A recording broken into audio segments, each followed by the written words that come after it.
వైకుంఠ ఏకాదశి పర్వదినం సందర్భంగా విజయనగరంలోని వైష్ణవ ఆలయాలకు భక్తులు పోటెత్తారు. తెల్లవారుజాము నుంచే ప్రత్యేక పూజలు నిర్వహించేందుకు దేవాలయాల వద్ద బారులు తీరారు. విజయనగరం టౌన్ సెంటర్ లేఅవుట్ లో ఉన్న శ్రీ కళ్యాణ వెంకటేశ్వర స్వామి ఆలయంలో భక్తులు ముక్కోటి ఏకాదశి పూజలు ఘనంగా నిర్వహించారు. విజయనగరం జిల్లా రామతీర్థం ఆలయంలో వైకుంఠ ఏకాదశి ఉత్సవాలు ఘనంగా జరిగాయి. ఉత్తర ద్వార దర్శనం కోసం భక్తులు వేకువజాము నుంచే బారులు తీరారు. ఉత్సవాల్లో భాగంగా గిరి ప్రదక్షిణ నిర్వహించారు. కొండ చుట్టూ స్వామివారి ఉత్సవ విగ్రహ ఊరేగించారు. ఈ కార్యక్రమంలో భక్తులు పెద్ద సంఖ్యలో పాల్గొని కొండ చుట్టూ ప్రదక్షిణ చేశారు. కళాకారులు ప్రదర్శించిన కోలాటం, భక్తి గీలాపనన ప్రధాన ఆకర్షణగా నిలిచాయి.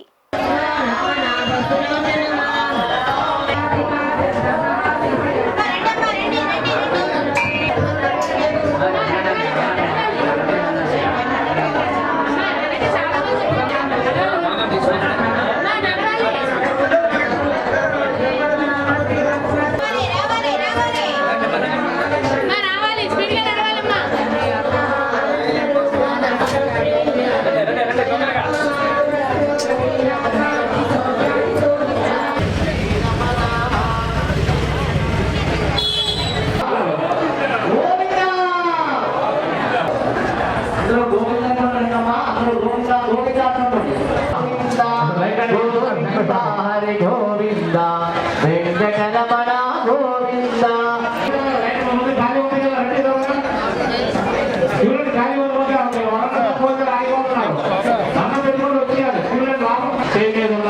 వాళ్ళు సేవించుకుంటూ నడుస్తుండండి.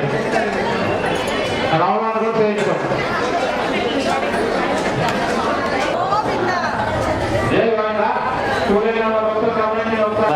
ప్రియ గోవింద నందనందన గోవింద.